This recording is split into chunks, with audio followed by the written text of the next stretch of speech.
Okay, well, welcome. Big happy birthday to the Ford team. Very important milestone, and welcome to the Research and Development Centre in Geelong. We're incredibly proud of 100 years in Australia with Ford, but we're also incredibly proud of our relationship and our partnership with the Geelong Cats, and it's great to have the team here today to support what is an incredible milestone for us. It's a celebration of not only our business in Australia, but also building communities. And it's an incredible celebration for our people. We've had multi-generational families work at Ford across, whether it be Geelong or Broadmeadows around Australia. So a very important day for us, as well as our partners and our dealers. So thank you for coming along. And Steve. Andrew, thank you. Thank you to Ford Motor Company for 100 years sponsorship. It's been an incredible partnership. There's many things that have gone on through that period, including 10 premierships, 19 grand final appearances, and 57 final series appearances as well. So we're batting above, which is really good, above 50% across all those metrics. But I think what it does remind you of is how tough it is in the AFL competition, and to have Ford supporting us right through that 100-year period is just exceptional. On Friday night, we're going to be fortunate to celebrate this particular game against the Melbourne Football Club, the two oldest football clubs in the competition. And I'm pleased to announce that we'll have a commemorative jumper for Friday night. It'll have the Ford blue colour right across it as well. It'll also have the, I think it's the 1971 XYGT sash across our jumper as well, which is the stripe from that particular Ford Falcon. So really excited to have that. You can see that there. And we've also flipped the Slinky Cat. That's the first time. This first came in 2006, 2007. And this is about the Cat actually walking towards the future with the Ford Motor Company and the Geelong Cats together, as we have done over the past 100 years. So I'm happy to take some questions from there. It's a beauty, isn't it? Yeah. No blood on that one. Any questions? Just on the partnership, Steve, obviously Geelong over the last 35, 40 years has, I suppose, evolved in terms of what it used to be, but the Ford connection has maintained, even though I suppose the Ford link stands at a strong point in terms of the factory and the like, but it's unbelievable that it still stays that way, isn't it? Yeah, it's quite incredible, Tom. That 35, 40 year period, I mean, I go back over the 100 years, and there's been many people that have certainly seen to this partnership and taken care of it and looked after it over that 100-year period. I go back to Frank Costa and Brian Cook in the late 90s when the club was struggling, and they approached the powers that be at Ford Motor Company at that time and asked for an advance on the sponsorship, and Ford did that, and that was to keep us going as a football club. And you have a look at what we've done since the late 90s. It's 4 premierships and 19 final series appearances, across that period of time. So we're very, very grateful. As everybody in Geelong is, Ford still have a presence here, and it's a strong presence.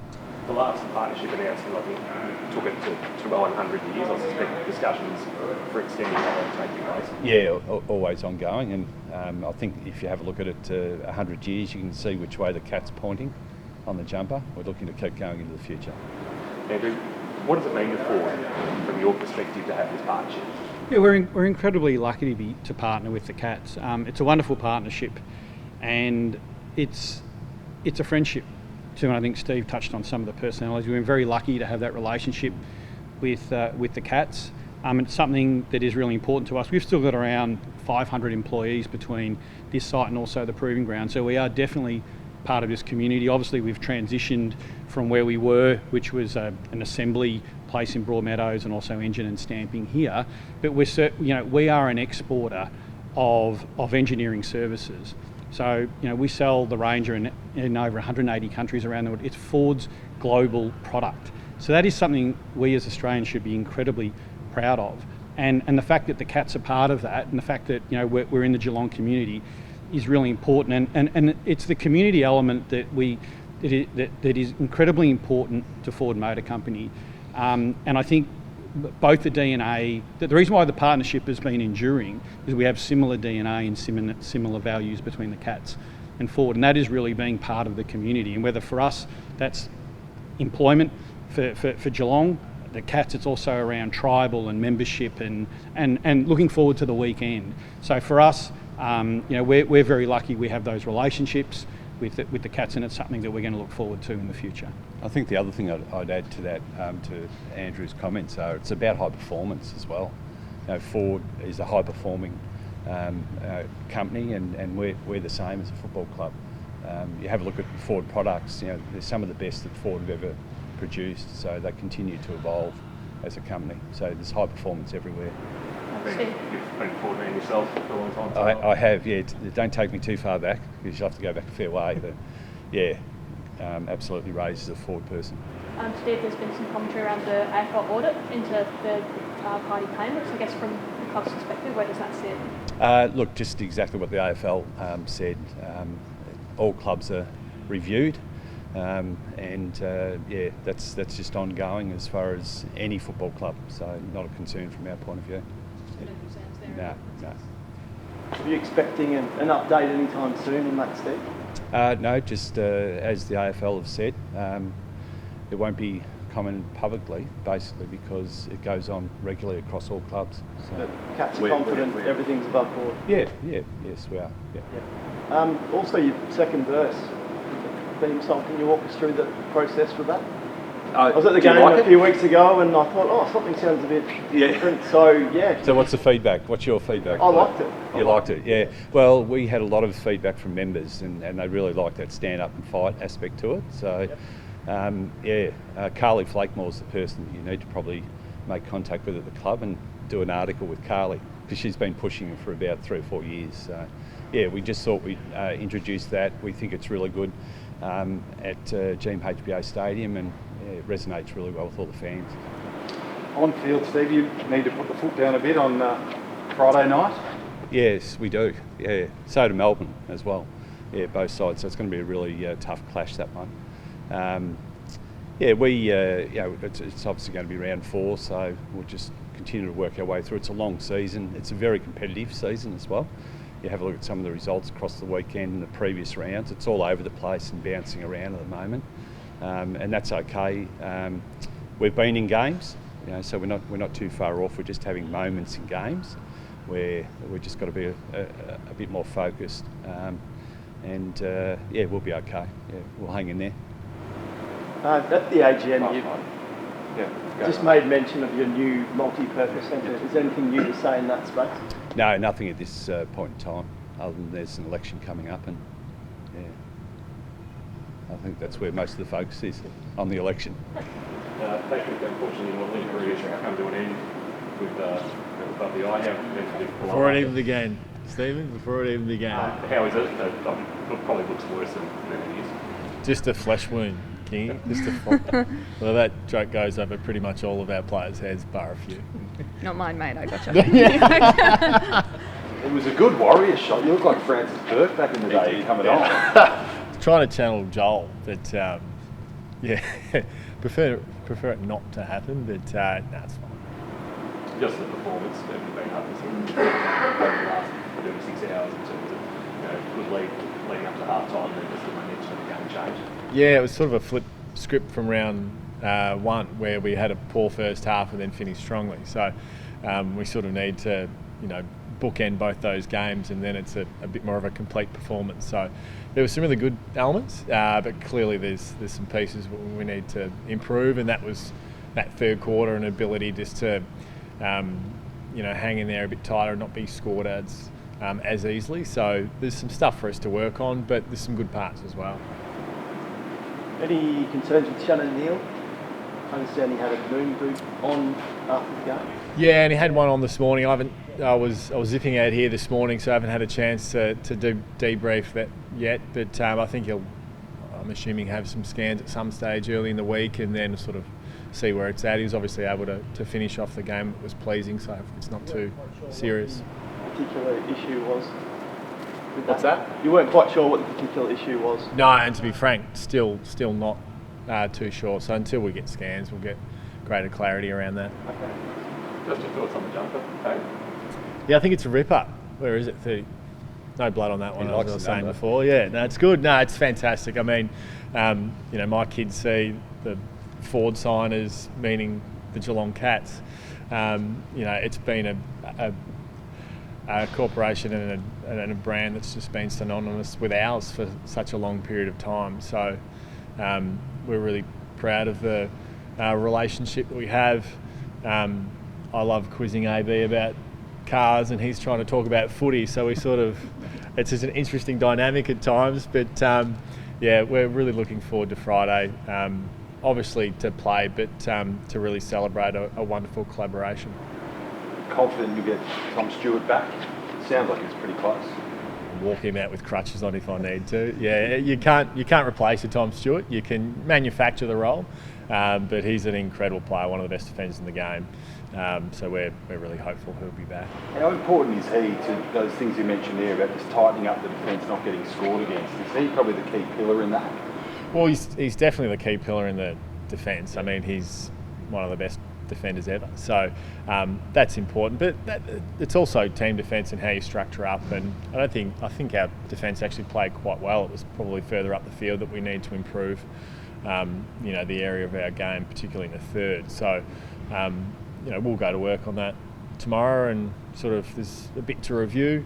But sometimes it's at the margins. It's a bounce for balls, the ability to neutralise a contest and create another stoppage, and just those little idiosyncrasies we weren't able to really nail.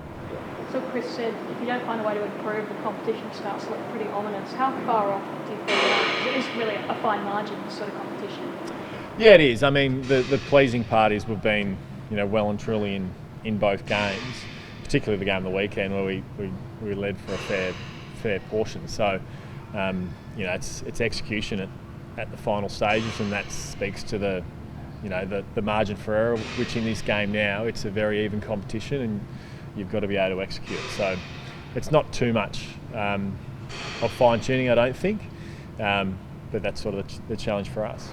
And you've stepped down from the PA presidency. Has it freed you up at all? Obviously there's so much commitment involved in that. Has it been a nice change, I guess? Getting more phone calls. It's been good. I mean, I'm still sitting on the board, but Darcy's a wonderful replacement, and it sort of just depends on the flow of the game at any one time. To be honest, there's always different issues that are happening, but we're really well placed as an organisation. Darcy's a terrific leader, and he's going to do a wonderful job as president.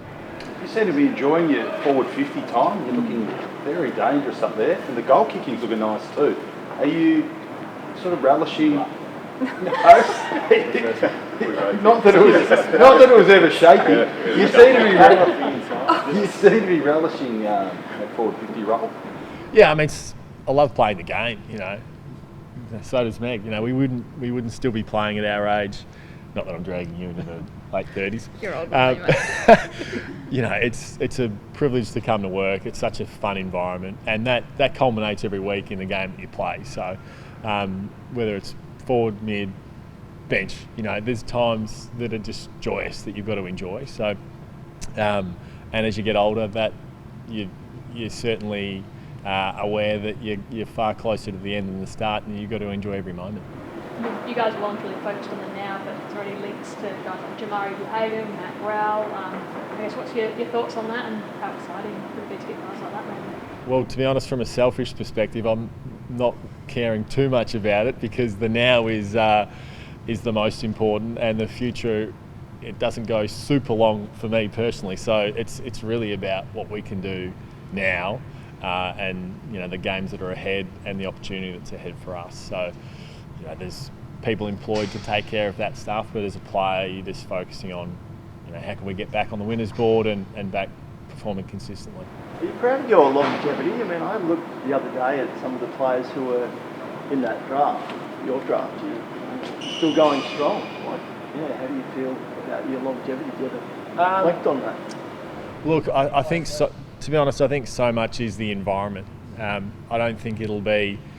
I think for many players, you're just mentally fatigued from the game. It's not necessarily the physical part, but I think the thing that we've tried to do as an organisation is it should never be that. It should be your body that gives up and that you're mentally fresh, because it's a really enjoyable workplace to come into. And I don't have the anxiety walking in before a team meeting or training. It's a great place to come to work. It's full of smiles, it's full of laughs, and that's a privilege, because once it's finished, there is no coming back. So I think it's more reflective of the workplace, to be honest, and the joy that it brings you as a player. And you're loving that ability to just really have that impact forward, like you hit that massive goal on the weekend, you relish that opportunity that now as a forward you can really have that huge say in the result.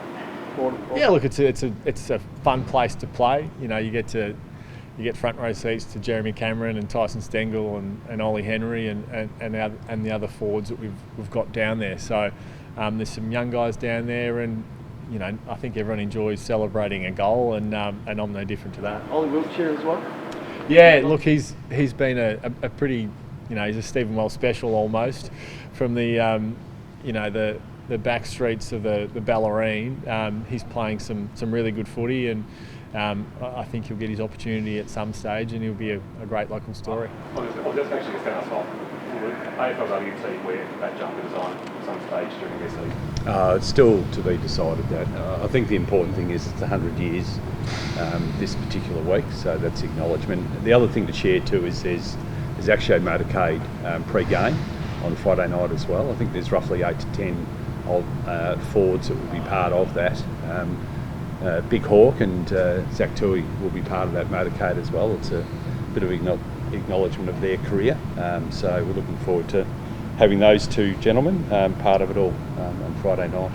Yeah, not far away then from I think it's mid-May that you'll officially report for pre-season, but I suspect that league work's already been done between you and the squad. I was due to do some legwork this morning at 7 a.m, but it was raining there, so I'll do it later on today. But yeah, absolutely. I mean, we're essentially 12-month-a-year athletes, so the team was coming off the back of last year, as determined as ever to continue to improve, both as individuals and collectively. So yes, there's a lot of work that gets done in the off season to maintain ourselves athletically, but at the same time, I've got multiple teammates overseas, and I think we enjoy this time of year to really live the sort of flexibility and balance that this club has always promoted, and I think we know that'll hold us in good stead come August, which is still many months away. Have you done anything differently to refresh? I went to Sri Lanka with 3 weeks with my mum, so debatable as to whether that was it was. Look, I mean, for me, in all honesty, it's things like doing that. I went to the Melbourne Flower and Garden Show on the weekend, so it's How old are you? Yeah, I know, mate. Younger than you, but old enough to get the Monty Python jokes. No, nothing. I mean, we've got a whole pre-season ahead, so I'm sure that'll look a little differently this year. But that's something to look forward to in the future. For now, it's to stay fit and fresh. As Danger says, I do occasionally learn something from him, and the way he's able to stay fresh and motivated and bring a contagious energy to the environment is something that I try to do as well. And I think that'll be important going forward. And now's the time when you get that spirit going. How do you reflect on the back end of last season, and what was it going to take for you guys to get up there in the sort of upper echelon of the league?